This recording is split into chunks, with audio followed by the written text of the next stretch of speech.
So in that sense, I want to democratize the story of innovation. I want to make it clear that anyone can do it. The basic question that a writer asks, I think, is, what should I write about? And, that's the biggest question. There's no help for you either. And it's a total mystery. But what is common throughout history, throughout time, is that when you have that upstairs, downstairs thing, there's a certain amount of that you can maintain if you're on top through hard power and hard system. We're absolutely delighted to be back here with our edition, albeit digitally, of JLF Houston. There are so many wonderful authors and speakers who you will hear over the next few days. And I hope they will power your imagination as they have ours to look into the future, into a brighter tomorrow.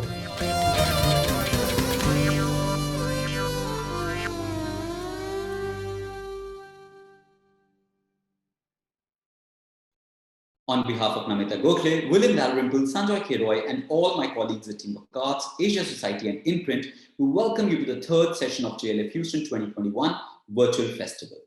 Why I Am Like Tequila, Lupe Mendez in conversation with Analicia Sotelo. Texas Poet Laureate, activist, and poet Lupe Mendez's powerful poetry collection, Why I Am Like Tequila, is a pulsating journey covering birth, family, and community.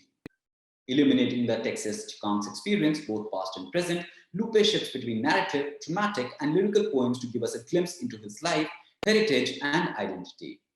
In conversation with award-winning poet Analicia Sotelo. Introducing our speakers for today, Lupe Mendez is a Texas Gulf Coast writer, poet, educator, and activist. He's the author of award-winning collection, Why I Am Like Tequila, and the founder of Tintero Projects. Lupe is the 2022 Texas Poet Laureate. Analicia Sotelo is the author of Virgin, the inaugural winner of the J. Academy Rock Prize, selected by Ross Gay for Milkweed Editions, and the chapbook Nonstop Godhead, selected by Rigoberto González for Poetry Society of America. The poem, I'm Trying to Write a Poem About a Virgin and It's Awful, was selected for Best New Poets 2015 by Tracy K. Analicia is a Canto Mundo Fellow and the recipient of the 2016 DISQUIET International Literary Prize. Do follow our social media handles to get notifications on the upcoming sessions. In these difficult times, we have struggled to bring you JLF Houston 2021 without charging a registration fee. Please support us as generously as you can to ensure a free, seamless, and continuous flow of knowledge. Ladies and gentlemen, now presenting Why I Am Like Tequila, Lupe Mendez in conversation with Analicia Sotelo. Analicia, over to you. Thank you. Thank you so much. I'm delighted to be here today. Thank you for having invited me. It's an honor to be interviewing Lupe today. I'm going to go ahead and start with asking a very long and comprehensive list of questions about this amazing book. My first one is an easy question, which is favorite tequila. If I had to say a good day to everyone, depending on where you're tuning in from, either stateside or in India. It is roughly about 12 something in the afternoon for us. Much appreciated. Mil gracias to everyone for this opportunity. To answer your question, I have a list of 5.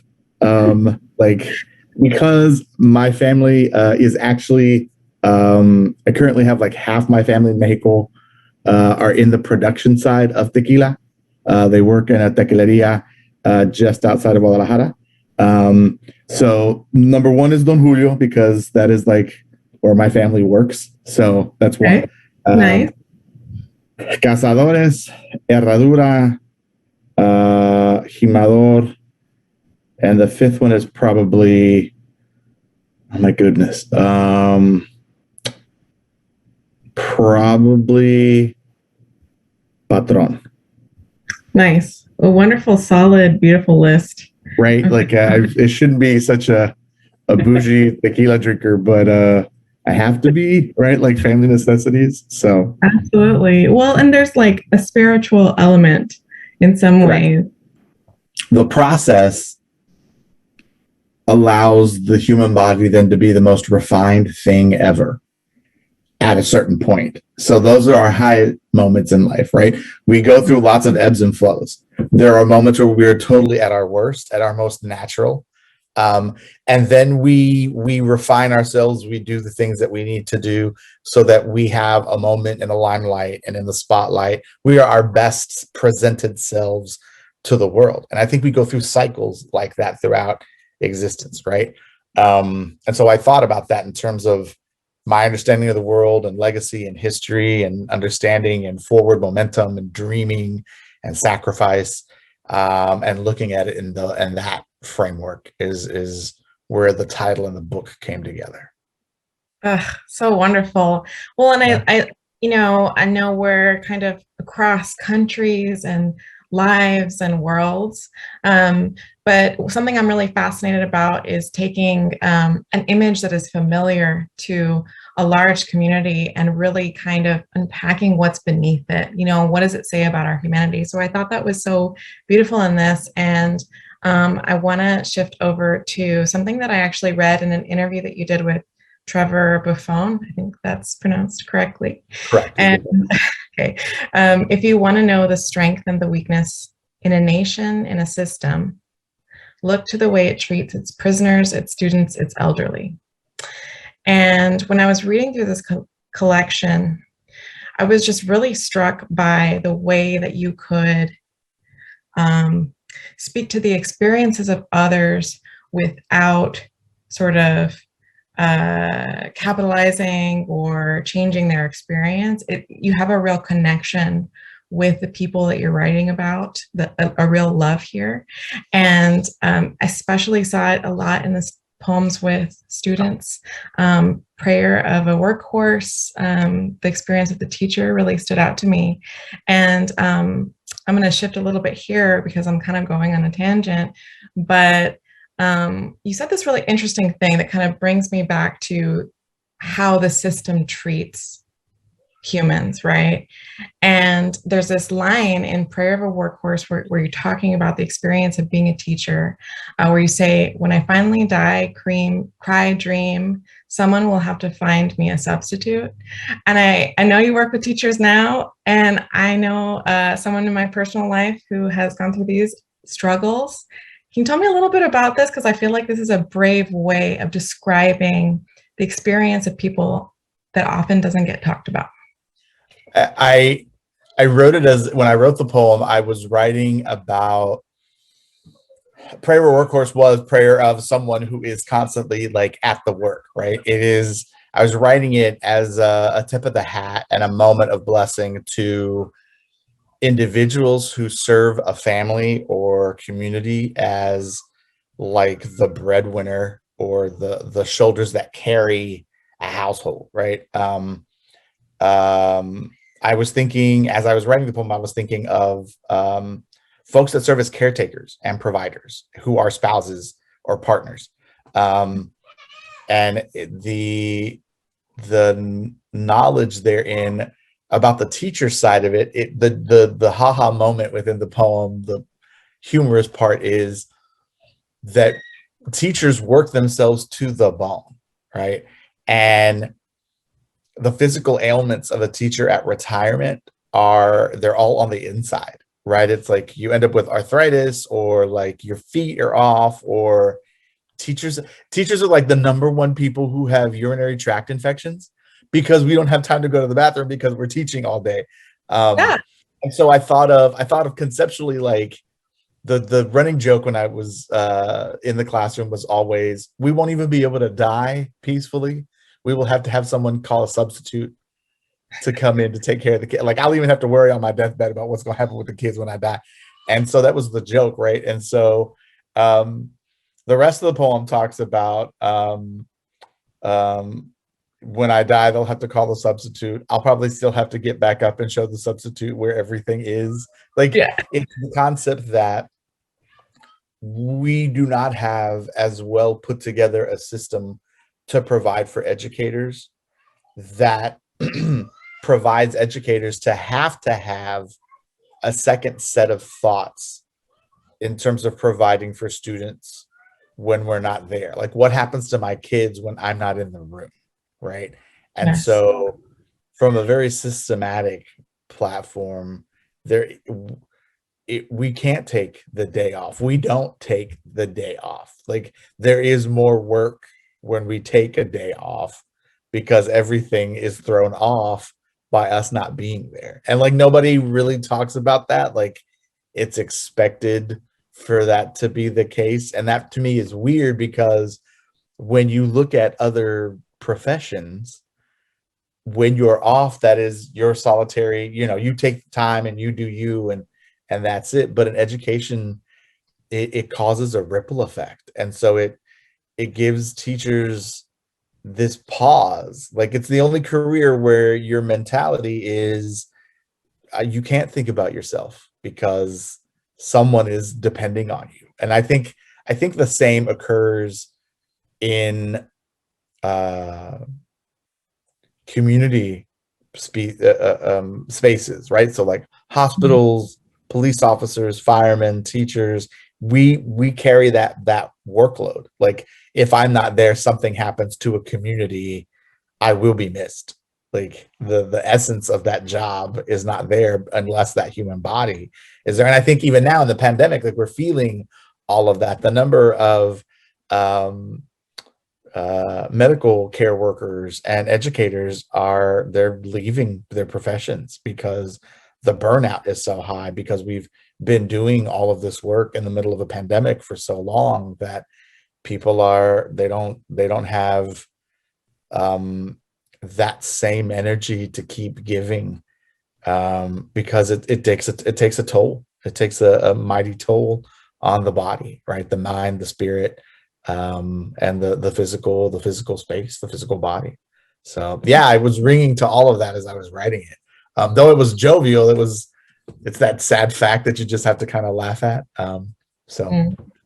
Well, and I love that you're talking about the kind of things that maybe aren't written about as much, because when I was reading this collection, I just felt like, and if anybody listening today has an opportunity to read this collection, I mean, you really get transported to a set of unique experiences.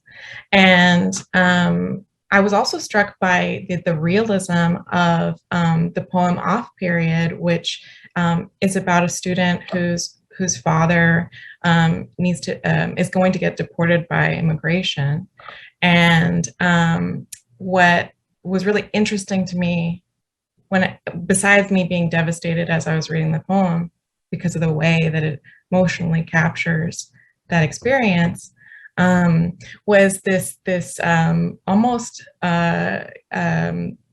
this experience of the student of realizing that the immigration officer has the same skin color that she does. And he's called Mr. Oaxaca in it. And I was wondering if you might read that poem for us, because I think it would be helpful for the audience to experience it.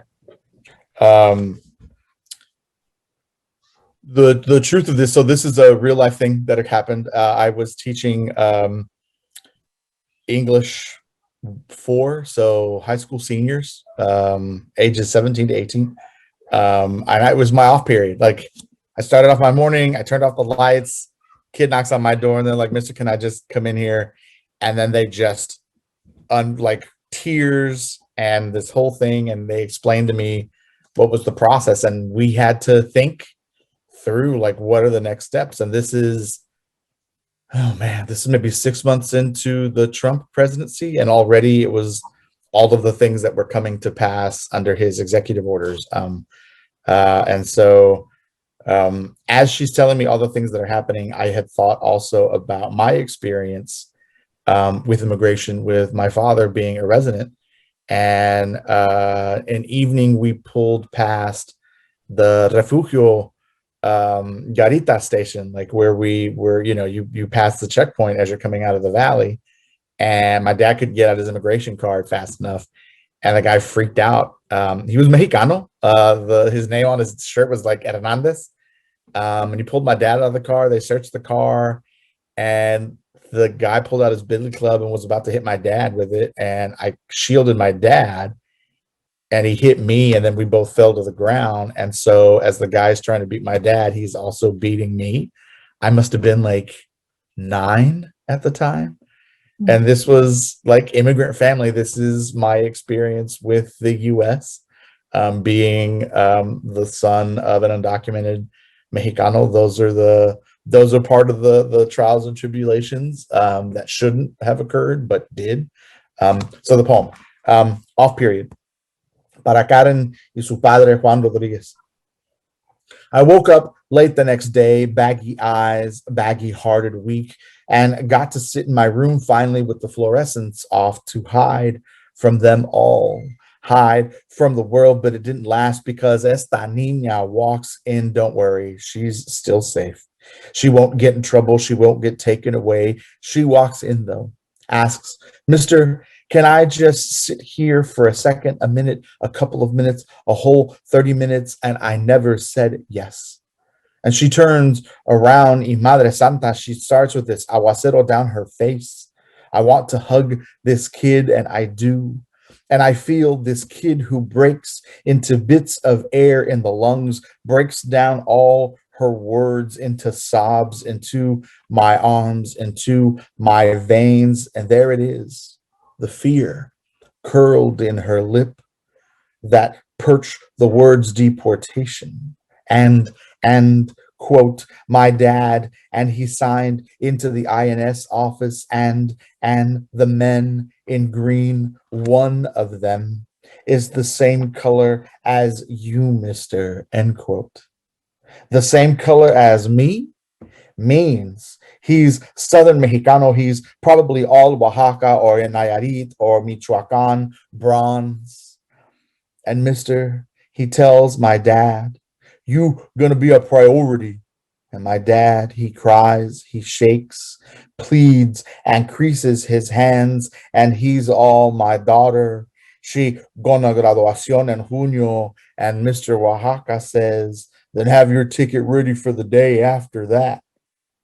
And I think like a bus ticket, like a window seat on a plane ticket where he has to fight the air pressure, ears popping, and then fight the pressure and heartstrings popping, and I don't say anything.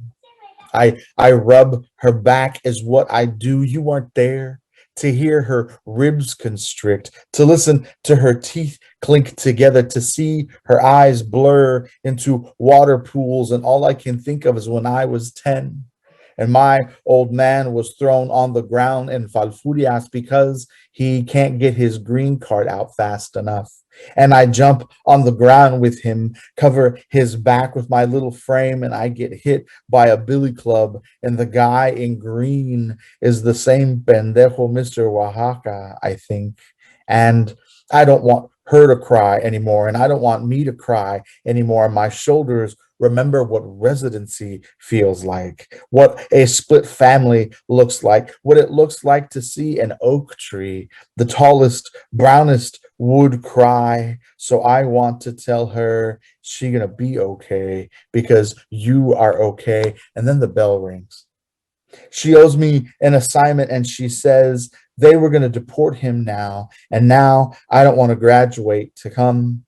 My parents can't see me cry, and my sister can't see me cry, and I get up and I open the window and look out of the chrome clouds outside, rain-filled, about ready to burst in the distance, and I say, go there, mija, go hide him there. Till I can think of something, till I can build you a church to sanctuary him in, till I can call up all the mexica, till I can find all the obsidian arrows my elders taught me how to make for that one good battle, till I can figure out the work I gotta do to save a Mexicano. And she said, mister, we salvi from La Union. And I picture an old girlfriend in a blue sky with volcanes and Dios and mamones verdes plucked and solitude. And I ask her, can you tell me of a lie?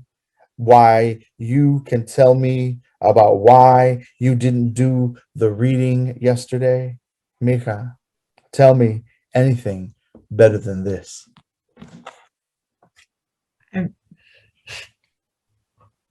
Right, like the hardest part of that day was the bell rang and she is crying, and then I had nothing else to say, right? I thought of we will figure out a way to help your father. But right now, you're not giving up. And she looked at the floor and I looked at the floor and we were both half in tears. And she looks up and she's like, and the worst part is, mister, I didn't do your reading assignment. I said, well, think of a lie.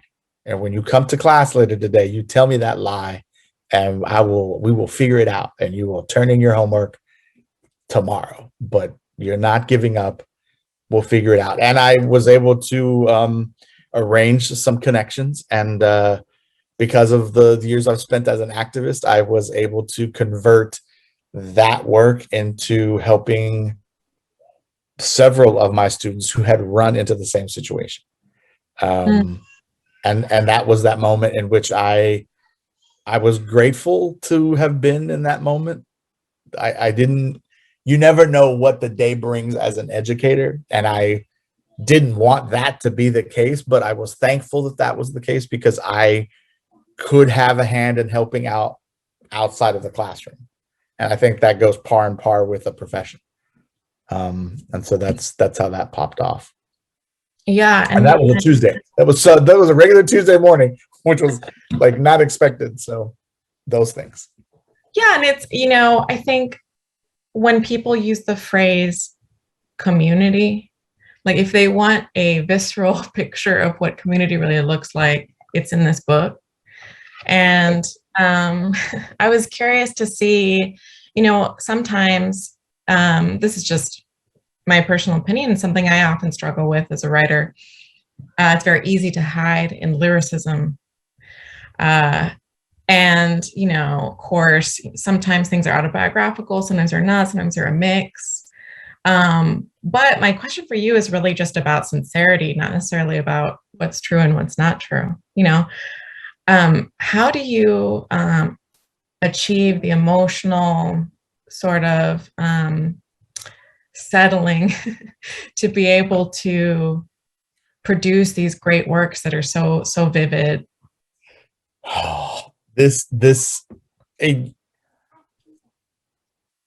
I used to have the goal. I think I still do deep down. It's an impossible goal because it'll never get responded to. It can't. It just won't happen.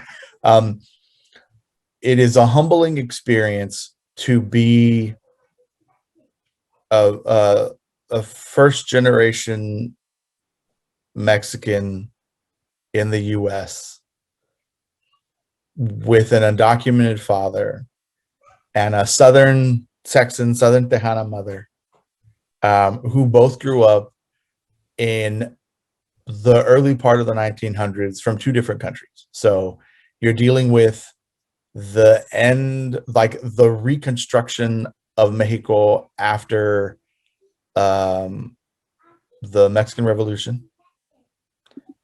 And then, the Mexican Civil War, and then dealing in the U.S. after the Depression and the height of World War II. And so my parents' understanding of the world is very different from my understanding of the world. And so when my father came to the States, he came in the early 70s, but he had stopped school. He came to the States at about 26, 27. And had not been to school since second grade. So for all intents and purposes, his language skills are atrocious. So he makes his way to the States and works and works and works and sends money home. Meets my mom, they fall in love, they get together, they have me. It is a humbling experience to know that language, from an early age, language has always been the thing that has shifted the conversation. The fact that I helped my father memorize and learn what he needed to take the citizenship exam when I was a teen. So my dad couldn't read anything, but he could memorize concepts. So we just practiced him memorizing. He could take the test orally, and I helped him. I read everything in Spanish and gave him all the information and did all the translating as a teen. I didn't have academic level Spanish in my background, but because my father needed it, we were going to figure it out. And now, as Texas Poet Laureate, I'm about to start my tenure as Poet Laureate for 2022. I lost my mother to COVID. This month is a year that she's been gone. I get the news that I'm Poet Laureate a year, like May, so she's already been gone for a few months. And as excited as I would want to be, it is bittersweet and humbling that I can be the Texas Poet Laureate. I'm the first Texas Poet Laureate of color from Galveston Island. Everybody else has been white. I'm the first person of color from my hometown to be Poet Laureate. But on top of that, to try to explain this great opportunity and news to a man who can't read and write, who will never be able to read and write any of my poetry, is humbling. And so when I write, I think about A, that concept, and B, can my work connect with someone who hears my work, not so much reads it. And I think that's also the performative part. Where can I be the most sincere in the messaging? Because I need for those individuals, I think of the people like my father and my mother who did not see themselves in literature. My mother never saw herself in the literature that she read growing up.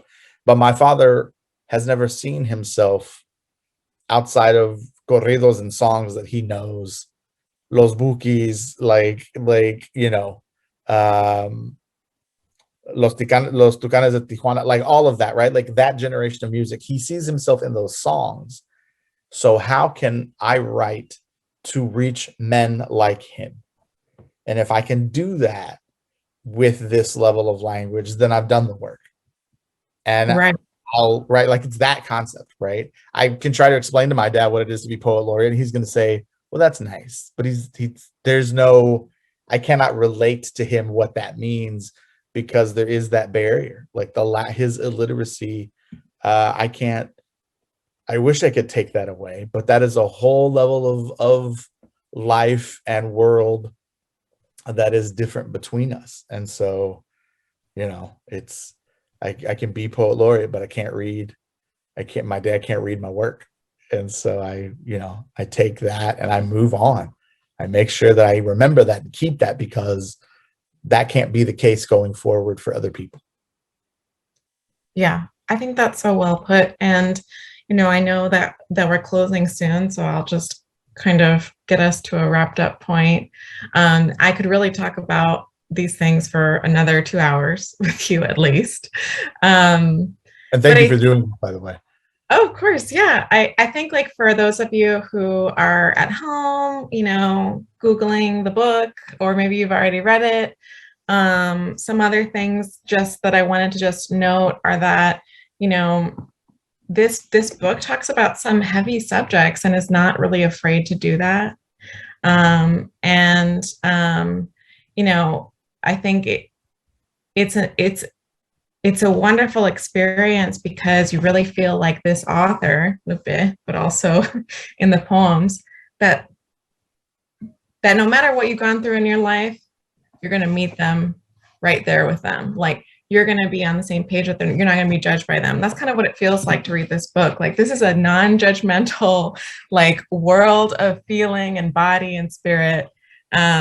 It's funny too in some parts. It's beautiful and has some wreckage in other parts. And I just thank you for this opportunity. I encourage you to check it out. And that's it. Lupe, you want to say anything else?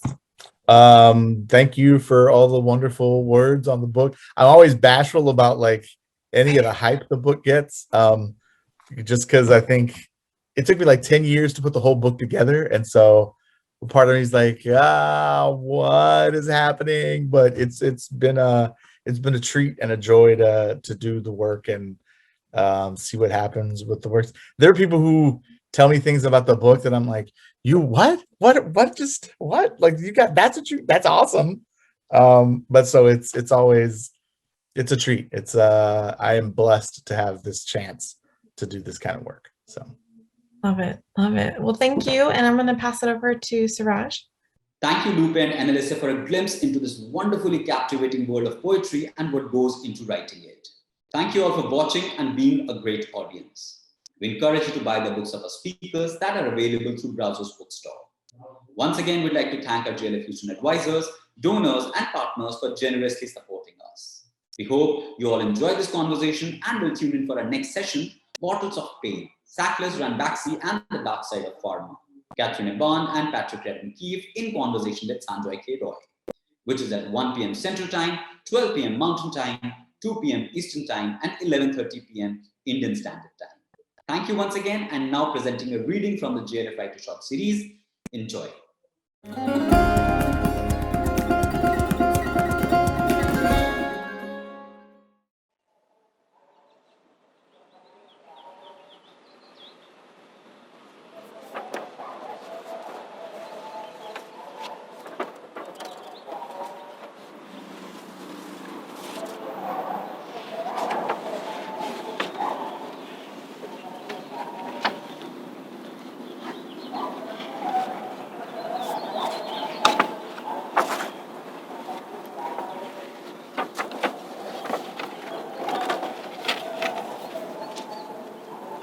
All rainbows in a brainstem that we be so contained.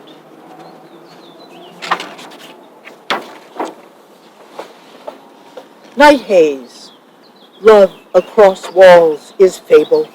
It tugs, is oracular.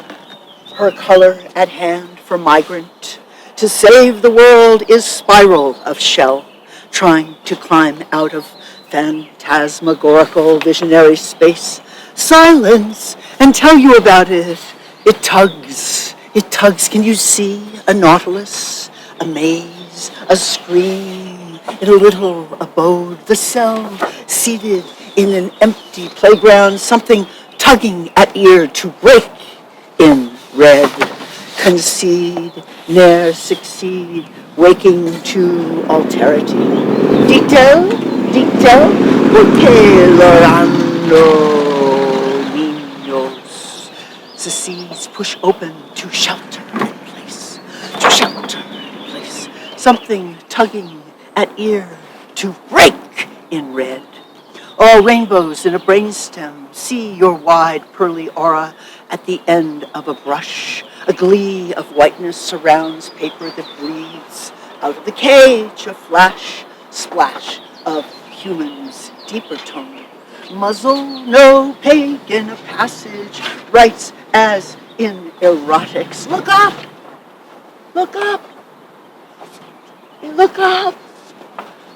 no pasaran. Look, a nest, no libation there. It's the razor wire, what's making me power my dream. We are in retreat in mauve, in rust. We are in retreat in forces of quietude, quarantines, quietude. Advance, turn in an urn, in a city. What little becomes mass, becomes camouflage in ashes, ancestors. We sleep standing up in a system calibrated to fail. Archive of soft, unsegmented bodies. Rest here, sweet Titan. No spine in hierarchy. 3 million off food stamps. Then a not kind way to hit ankles at borders. Soldiers allowed to shoot unarmed protesters in Palestine. Soldiers allowed to shoot unarmed protesters in Palestine.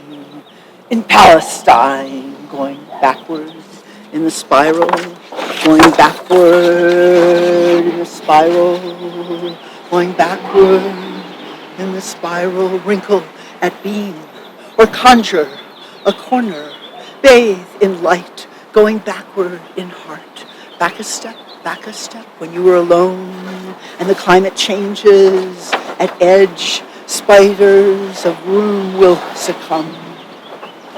How nerve got back at sleeve, her book trick, a blanket, a succulent, a robust attention, ere you grind the ink, remember the beauty of her line, her face was contained out on a grid. with, across, with, among, with, about the crested landscape, a sacrifice studied, a surface studied, perhaps a kind of geomancy, ineluctable table distortion, or meteoric, that we be so contained, that we be so constrained in prophecy. Two women in distant space descend with gentle words for the black eye summit swarms of divination want to suspend death as you go and fly by. Hey, over there, over there, over there, across there. Are those witches? Are those witches? Face to the law in all sorrow, dressed down, flying off the page. What glue will we use? What will hold our mouths in lockdown until we speak? Speak here and speak. Our halves suspended, split in apocalypse.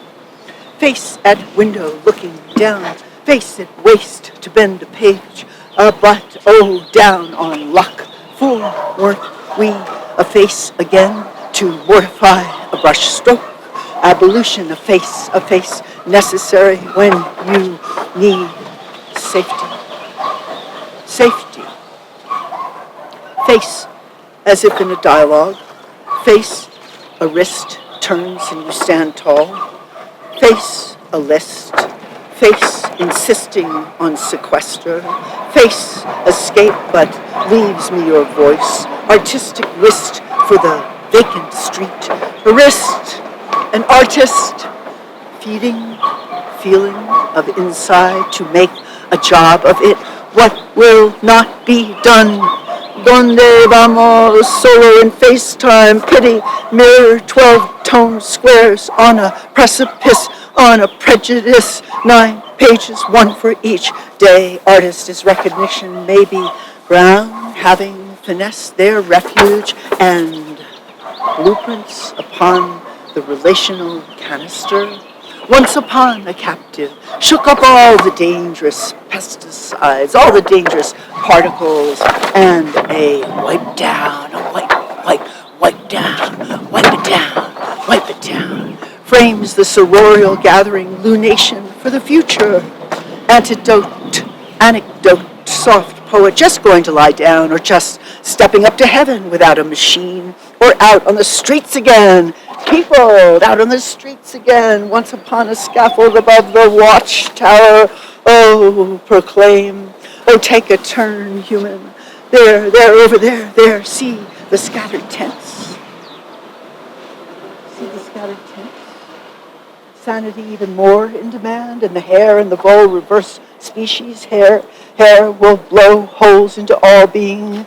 And I went to wash at the shore, and I went to wash at the sea. And then I, a hen was lost. I, a bird, untimely died. And the Kalevala speaks, incarnation of color. Take flight, measure right away. War, protest in Poesis, all girls under surveillance. How? Hace que me hierva la sangre. Repeat this, report this. Novel, I can't write it yet. Who would believe our captivity narratives? The mirage, the surround of the surreal breaks, rock of ages, can't tell you how weird the time. Poem, I just can't tell you. I will paint you. I will paint you true backing and boxed up in a hue, rage and beauty and quiescence and animals. Arrête them all. Maginot Line, border with straight and strain of life. Supernal theaters, themes, and sketchiness and enclosures, and a triad and a rectangle, tasks for morning light, and I, a cumulus, down fortuitously, and I, a seraphim, in the coming out of I, eagle eye. Oh, save these people, Save these people, oh Madre de Dios, save these people. We can't, we can't, with a language like abutment. You queer my edge foursquare. Autonomy, the night again, observe, right at border, the present so close, but you're not allowed. Miles away, my creed, my sisters, jogging with all mankind, drowning with all mankind, splashed all surface, a warning, how slim chances became stressed, our tone of life, our climactic ceases to be this. Staring past the wire, see the fires, which source let go nuclear, myth that posed from myself. You picturing this, do you? Do you picture this? Do you not go strange? What cloud or whale of cleavages? What wall of them, alone in the crevice? See her doing this in the dream, call it aloning,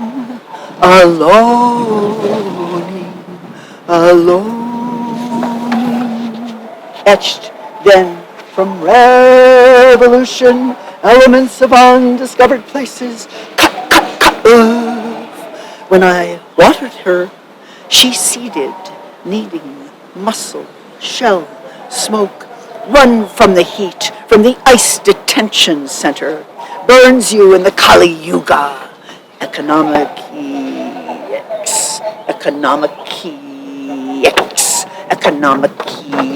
tricks of dialogue on carrier waves. Need more kindness here. Passage to interlocution. Desires clavicles. Carry hemp to North America. The long ago. The huddle in duration. A house in a shell full of 1-2 pieces encloses the body.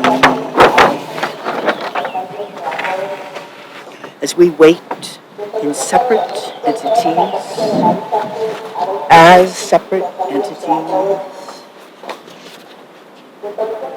light of protest, picks fights then, and Kappa squirts on a virtual motorcycle, won't go with the shadows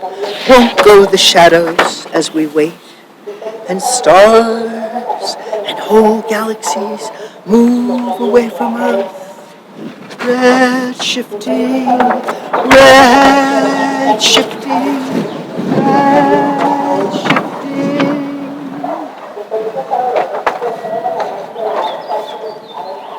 contemplate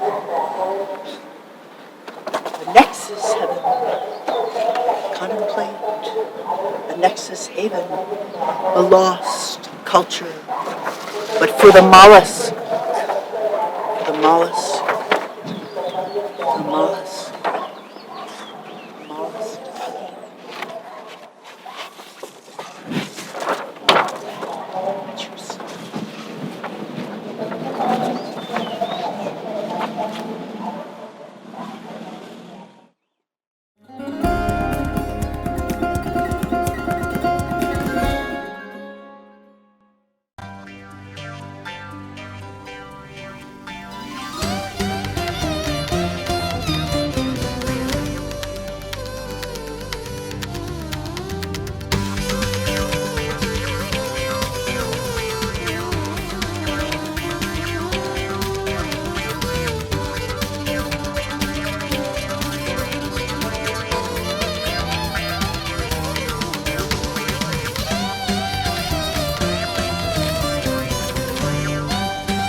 So in that sense, I want to democratize the story of innovation. I want to make it clear that anyone can do it. The basic question that a writer asks, I think, is, what should I write about?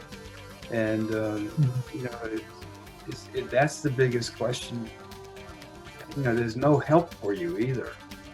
And it's a total mystery. But what is common throughout history, throughout time, is that when you have that upstairs, downstairs thing, there's a certain amount of that that you can maintain if you're on top through hard power and hard system.